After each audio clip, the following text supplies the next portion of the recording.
बात सुनो मेरी। बेटा तुम्हें कोई एतराज तो नहीं होता ना जो मैं बच्चों को सलाम के मामले में टोकती हूँ? ऐसी ही क्या बात हुई?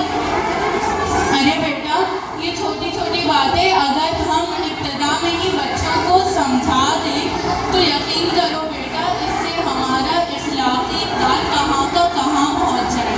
अब बेटा मैं जो इनको सलाम के मामले में कहती हूँ या इनके बकौल टोकती हूँ तो बेटा ये सुन्नत तरीका है। जैसे आपको मालूम होगा कि आप सल्लल्लाहु अलैहि वसल्लम के फरमान के मफहूम के मुताबिक सलाम को आम करो, इससे तुमको 30 नेकियां मिल जाती हैं। और फिर बेटा जो शख्स सलाम करके घर में दाखिल होता है उसका खुद अल्लाह ताला ज़ामिन बन जाता है।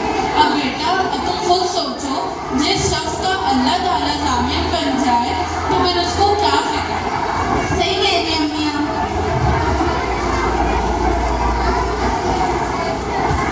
नहीं दादी। बेटा ये क्या तुमने अंग्रेजों की तरह हाई हुई कर डाला? अरे अम्मी आपने इतनी सोच के मान लिया, मुझसे कोई गलती हो गई क्या? बेटा नहीं समझ लो तो आपने दादी किस तरह गुस्सा करती है? समीर बेटा तुम दोनों ना मेरी एक बात कान खोल के सुन लो। दादी जो कुछ कहती है ना गलत नहीं कहती। ये सलाम करना झूठ में